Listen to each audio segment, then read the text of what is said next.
Mike, Alex Rodriguez hit his 600th home run finally last week. It went on for like 2 weeks. They kept interrupting my programs to show me this. A terrible burden for you to have to bear. I didn't care. I didn't want to see it when he did it, and when he did it, I went, no big deal.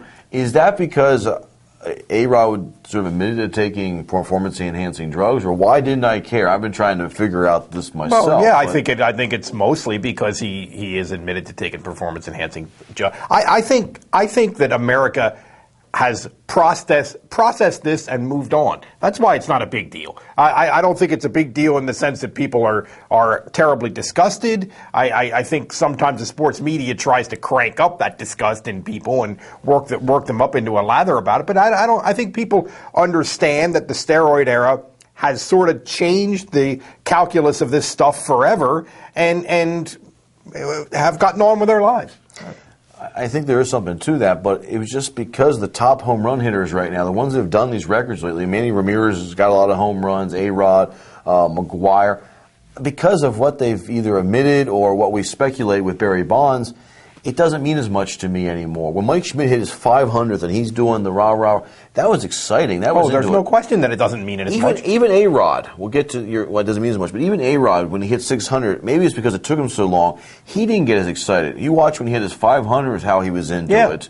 I think he senses it. I think he probably senses it a little bit too. But I think some people who are serious Yankees fans were excited about it. But in general, the steroid era has changed this thinking about these, and I don't think it's entirely a bad thing. I think there's a lot of gnashing about, it's innocence lost and these sacred records are no longer sacred. Or records were never sacred. They're numbers. Relax. So I'm not sure it's a terrible thing, but I think America has processed this and moved on. It's that simple. I think people like Ryan Howard that has come through this era of testing will be, if he keeps doing what he's doing, where he's had 50-some home runs, he's had 58, he's had high 40s, 48. The most Mike Schmidt ever hit was 48 home runs, and you look at what he did. But if Howard keeps up what he's doing, and he may or may not, he has come through this era where he's been tested. It's more legitimate with him, I think, if he continues on what he's doing. Now, I think people will be excited if Ryan Howard gets to 500 or 6. It's going to be a little harder for him to do because he got to the major leagues relatively late. Who's the real home run king in your mind?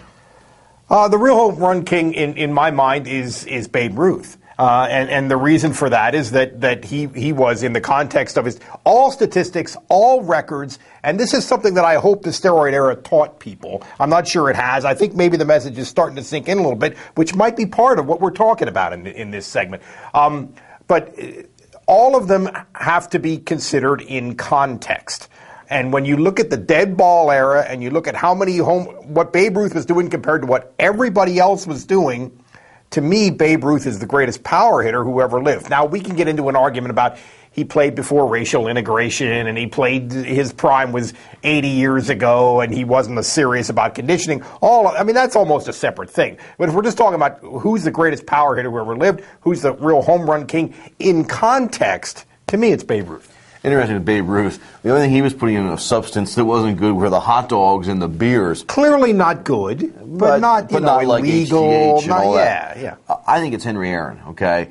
I think most people agree with you. And I think the travel picked up then. I think there was racial. You look at all the things that Henry Aaron happened in his life, and Hammer and Hank was legitimate, and he wasn't taking substances back then. And what a record with all the things he went on. Even the death threats when he was trying to break Babe Ruth's record. To me, I still look at him as the home run king, not Barry Bonds, not any of these guys. One of the greatest players who ever lived. And I think most people are going to be able to, whether or not there's an asterisk in the record books and whether or not there should be, there's going to be an asterisk in America's head about this, and that's entirely appropriate.